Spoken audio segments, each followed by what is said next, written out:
नमस्कार, मैं हूँ रविंद्र जैन और आप देखना शुरू कर चुके हैं सबकी खबर। आज मैं चरणों में बैठा हुआ हूँ ज्योतिष पीठ के शंकराचार्य स्वामी अभिमुक्तेश्वरानंद जी महाराज के। मेरा सपना था उनका इंटरव्यू करना। पहले सोच रहा था बनारस जाऊंगा, लेकिन आज मेरे सौभाग्य से आज भोपाल में हैं। अब नया मुद्दा है, आपने बहुत सुना होगा उनके मुख से कि जो राम मंदिर को लेके उन्होंने ऐसी बातें कही थी जो लोग चौंक गए थे। ये जो हमारे सनातन धर्म के, एक तरह से हम इनको सुप्रीम कोर्ट भी कह सकते हैं, इनके आदेश को ही हम लोग सुप्रीम कोर्ट मानते, अध्यादेश मानते रहे हैं।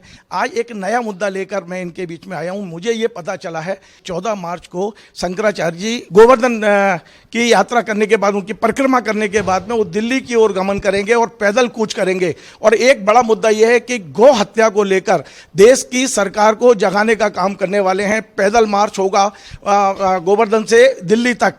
उसी संबंध में आपका बहुत बहुत स्वागत है महाराज जी। महाराज जी, पहले तो मैं आपको प्रणाम करता हूं। मेरा एक सपना था आपके दर्शन करने का, आज पूरा हुआ है। और जो एक बहुत बड़ा मुद्दा इस समय गौ हत्या को लेकर है, आप शायद 14 तारीख को गोवर्धन की परिक्रमा करने के बाद दिल्ली की ओर कूच करने वाले हैं। तो क्या पूरा प्रोग्राम है, मैं जानना चाहता हूँ। असल में जैसा कि आपने कहा, बहुत बड़ा मुद्दा है। हम सनातन धर्मियों के लिए गाय सबसे अधिक पूजनीय है। इसका प्रमाण ये है, शास्त्रों में, वेदों में सर्वत्र महात्म्य का उल्लेख तो है ही। व्यवहार में भी जब हमारे घर में रोटी बनती है तो हम अपने गुरु को ब्रह्मा विष्णु महेश सब मानते हैं, लेकिन उसकी रोटी पहले नहीं निकालते। हम अपने भगवान को सब कुछ मानते हैं, त्वमेव माता च पिता त्वमेव बंधु, सब कुछ तुम ही हो, ऐसा कहते हैं उनके सामने खड़े होकर प्रार्थना करने के लिए। लेकिन उनकी भी रोटी पहली नहीं निकलती है, पहली रोटी गाय की निकलती है। इसका मतलब है कि हिंदुओं के लिए गाय सर्वप्रथम है। तो वो गाय जो हमारे लिए सर्वप्रथम है, वो गाय जो हमारे 33 कोटि देवताओं को धारण करती है, वो गाय जो हमारी माता है, वो गाय जिसके लिए राम और कृष्ण धरती पर आए, वो गाय 75 साल से हम आज़ाद हो चुके हैं, अपना राज्य स्थापित कर चुके हैं, 75 साल से निरंतर काटी जा रही है और ये सिलसिला चलता ही चला जा रहा है। आखिर कभी तो खड़ा होना पड़ेगा। तो इसीलिए हम लोगों ने सोचा कि अब खड़ा हुआ जाए, क्योंकि अन्यथा अमृत महोत्सव मना करके 75 साल भी बिता देंगे और 75 साल इसी तरह से लग जाएंगे। तो दृढ़ता के साथ गौ माता की रक्षा के लिए संकल्प लेने की ज़रूरत है। और हमने पुराणों में पढ़ा है कि किसी समय देवताओं के जो राजा इंद्र हैं, वो गौओं के ऊपर नाराज हो गए थे, तो उन्होंने मूसलाधार वर्षा करके गौओं को डुबो देना चाहा। माने राज शक्ति गाय के विरुद्ध हो गई थी। ऐसे समय में गोवर्धन गिरिराज ने गौओं की रक्षा की। तो इसीलिए हमने सोचा कि आज भी राज शक्ति 75 साल से, जब हमारा राज्य नहीं था, गुलाम थे हम, तब की बात हम छोड़ दे रहे हैं।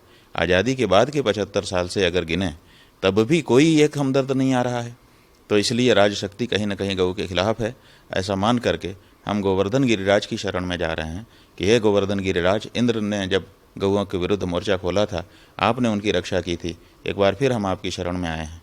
और वहीं से चल कर के दिल्ली जाने का मतलब ये है कि हमारे देश में आज़ादी के बाद गौ हत्या की मांग चली थी और 1966 ईस्वी में भारत के लोग, गौ भक्त लाखों की संख्या में, शंकराचार्यों और धर्माचार्यों के नेतृत्व में संसद पहुंच गए थे। और वहां जा कर के वो बैठे थे और उनको ये भरोसा था कि संसद अब हमारे बैठे बैठे कानून गौ हत्या निरोधी पास कर देगी। लेकिन उनके ऊपर गोली चला दी गई। वो जगह संसद के एक दिशा में आज भी सुरक्षित है, एक पार्क बना करके रखा गया है। गोपाष्टमी के समय हम लोग भी वहाँ जाते हैं। जो उस समय मारे गए थे गौ भक्त, उनको श्रद्धा समर्पित करते हैं, संकल्प लेते हैं।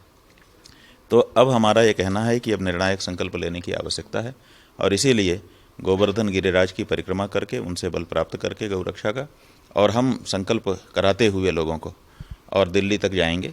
10, 12, 15 दिन जो भी लगेगा, पैदल जाएंगे, नंगे पांव जाएंगे और उस स्थान पर पहुंचेंगे जहां से 66 में गोली चली थी और गौ हत्या निरोधी आंदोलन तितर बितर हुआ था। फिर से उसी स्थान पर जाकर के हम संकल्पबद्ध होंगे कि एक बार फिर अब नई सरकार जब बनेगी तो हम लोगों का ये संकल्प है कि सभी पार्टियां, मौका हमने दिया है कि इसी बीच में जब तक हम दिल्ली तक पहुंच रहे हैं, अपनी अपनी घोषणा गौ माता के संदर्भ में कर दें। अगर शपथ पत्र मांग रहे हैं? हाँ, मांग रहे हैं हम। सभी पार्टियों के सामने हमने विकल्प रख दिया है कि आप या तो भाई की सूची में आ जाइए या तो कसाई की सूची में आ जाइए। भाई का मतलब है कि जैसे हम गौ को माता मानते हैं, ऐसे आप भी अपनी पार्टी की ओर से कहिए कि हमारी पार्टी भी गौ को वही सम्मान देती है, माता ही मानती है। तो जिसकी माता एक होती है वो परस्पर भाई हो जाता है, तो ऐसे में भाई पार्टी हो जाएगी। और अगर नहीं ऐसा कहने में हिचकते हैं, इसका मतलब कि वो जब सत्ता में आएंगे तो गाय काटेंगे, तो वो कसाई होंगे। गाय को मारने वाला ही कसाई होता है। तो भाई पार्टी, चारों शंकराचार्य जा रहे हैं इसमें। भाई पार्टी और कसाई पार्टी, इस तरह से हम चिन्हांकन कर रहे हैं। उनका मौका हमने सबको दिया हुआ है। तो अगर वो संकल्पबद्ध हो जाएंगे तो हम लोग उनको वोट दे करके जिताएंगे, और अगर वो नहीं होंगे तो हम हिंदू वोट दे करके गौ हत्या का पाप अब अपने सिर पर लेना नहीं चाहेंगे।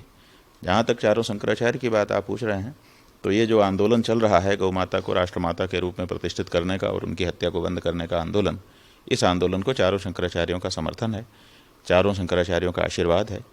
हम भी एक पीठ के शंकराचार्य होने के नाते चारों शंकराचार्यों के साथ इस आंदोलन को अपना आशीर्वाद और समर्थन संरक्षण दे रहे हैं। और सबसे छोटे होने के नाते सब शंकराचार्यों की ओर से कुछ ज़्यादा प्रयास कर रहे हैं, क्योंकि सबसे छोटे होने के नाते हमारा दायित्व तो ज़्यादा हो जाता है।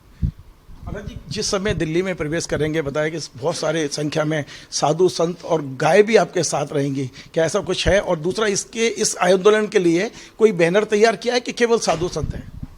देखिए, ये एक अलग तरह का आंदोलन है हमारा।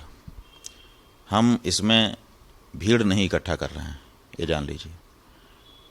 हम तो रोक रहे हैं लोगों को कि आप हमारे साथ मत आइए। हम काफ़ी हैं।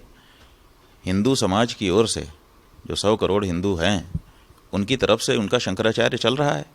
सबको घर छोड़ करके आने की क्या ज़रूरत है? वो जो शंकराचार्य चल रहा है वो अकेला थोड़े चल रहा है, वो सबके प्रतिनिधि के रूप में चल रहा है, सबकी आवाज़ को लेकर के चल रहा है। तो इसलिए जिनकी बहुत इच्छा है कि नहीं नहीं, हमको जब आप चलेंगे हम तो नहीं रुक सकते, तो वो आ रहे हैं, जो भी आ जाएंगे। लेकिन हमने भीड़ को मना कर दिया। हमने बल्कि ये ज़रूर कहा है कि जिसके मन में हमारी इस यात्रा के समर्थन का मन हो, वो जिस शहर में है उसी शहर में एक यात्रा निकाले और कहे कि हम उसी यात्रा के समर्थन में ये यात्रा कर रहे हैं। 5 किलोमीटर 10 किलोमीटर की यात्रा, जितने लोग इकट्ठा हो जाएं, निकालें। 15 दिन अलग अलग ग्रुप निकालें, किसी दिन कोई ग्रुप, किसी दिन कोई ग्रुप, लेकिन ये यात्राएं पूरे देश में अब शुरू हो जाएं।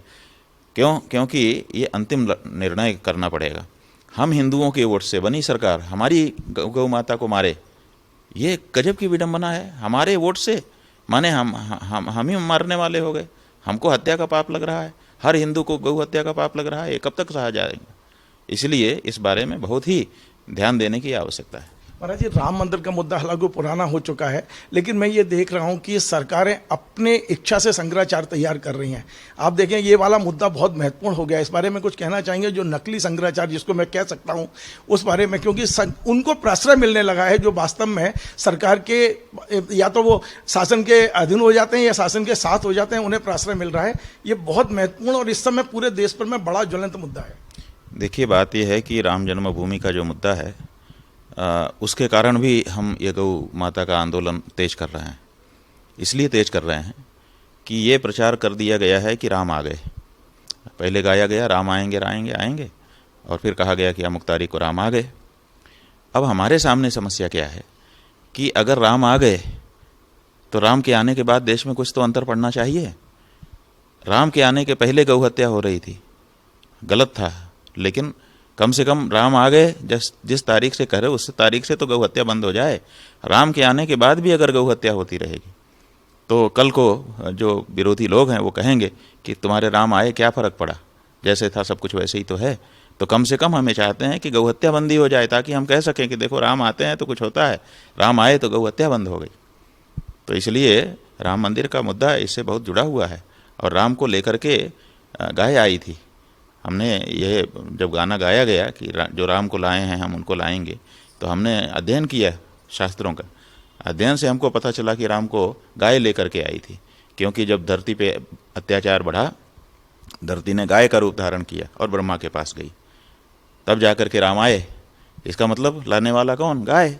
तो गाय ही राम को लेके आई है, इसलिए अब राम गाय को लाना और उसको राष्ट्रमाता के पद पर प्रतिष्ठित करना आवश्यक है। महाराज जी, एक थोड़ा पॉलिटिकल है, आप जवाब देना चाहें तो ठीक है, नहीं तो कोई बात नहीं। आज सुप्रीम कोर्ट ने बहुत बड़ा फैसला दे दिया है इलेक्ट्रिक बॉन्ड को लेके।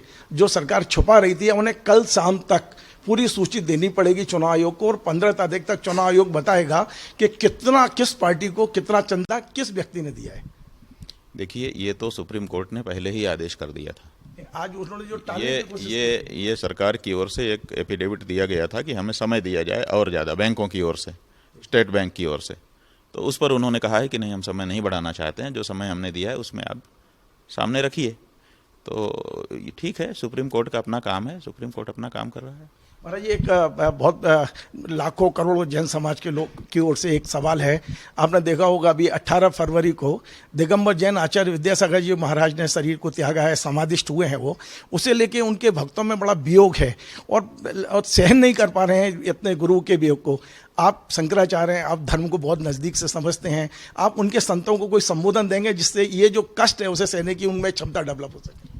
देखिए, विद्यासागर जी, ज्ञान के सागर विद्यासागर, उनके जो भक्त थे, शिष्य थे, इसी रूप में उनको जानते थे और प्रेम की, स्नेह की प्रतिमूर्ति थे। जिसको एक बार देख लेते थे वो उनका हो जाता था। लाखों लोग उनसे जुड़े उनके जीवन में और कोई भी ऐसा नहीं था जो उनसे निराश हुआ हो। अत्यंत त्याग, अत्यंत तपस्या, अत्यंत तितिक्षा, क्या नहीं था उनमें जो साधुओं में होना चाहिए। इसीलिए उनके प्रति बहुत सारे लोगों का आदर भाव, स्नेह भाव, प्रेम भाव, आत्मीय भाव बन गया। यहाँ तक कि जो जैन समाज है उनमें भी कई विभाजन हैं आपसी अंदरूनी, लेकिन विद्यासागर जी एक ऐसे आचार्य थे, साफ जैनी उनके प्रति। यही नहीं, हम सनातन धर्म के लोग भी उनका आदर करते थे और वे भी हम लोगों से मिलते जुलते रहते थे, बात करते रहते थे। इसीलिए जब उनका महाप्रयाण हुआ तो हम सब लोगों को उनकी कमी लगी। जो लोग उनसे बहुत ज़्यादा जुड़े थे उनको तो स्वाभाविक रूप से बहुत ज़्यादा कमी जुड़ती है।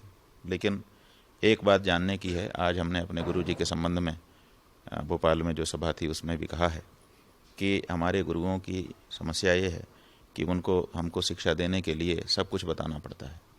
तो पहले वो सगुण साकार रूप धारण करके आते हैं ये बताने के लिए कि भगवान ऐसे सगुण साकार रूप धारण करते हैं, और बाद में अपने सगुण साकार रूप को विलीन करके ये बताते हैं कि ऐसे भगवान निर्गुण निराकार हो जाते हैं। तो सगुण साकार और निर्गुण निराकार दोनों रूपों को दिखाने के लिए उनको दो तरह से बनना पड़ता है। अब ज़्यादा लोग जब किसी के पास हो जाते हैं तब समस्या उसकी ये हो जाती है कि किसके पास जाए, किसके पास ना जाए। तो हम ज़्यादा हो गए, इसीलिए उनको विलीन होकर के अब सबके पास पहुंचना हो गया। पहले जब वो शरीर में थे विद्यासागर जी, तो जो उनके पास पहुंचता था उसको दिखाई देते थे। अब तो आप जहां आंख बंद करो वहीं विद्यासागर जी हैं। तो इसलिए हम जैन समाज के उन बंधुओं से अनुरोध करना चाहेंगे कि अब उनको अपने हृदय में देखिए, अब उनको अपने विचारों में देखिए, अपने आचरण में देखिए और उनके बताए रास्ते पर चल करके स्वयं भी विद्यासागर बनिए। इसी में आपका भी कल्याण है और उनकी जो शिक्षा थी उस शिक्षा का भी फल है। बहुत बहुत धन्यवाद। तो आप थे शंकराचार्य जी जिनने एक बहुत बड़ा मुद्दा उठाया है गाय का।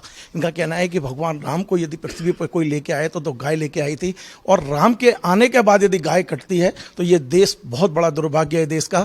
इस आंदोलन का जो शुरुआत होने वाली है 14 मार्च से, निश्चित तौर पर सरकार को जगाने चेताने का एक बड़ा उपक्रम करने वाले हैं माननीय शंकराचार्य जी।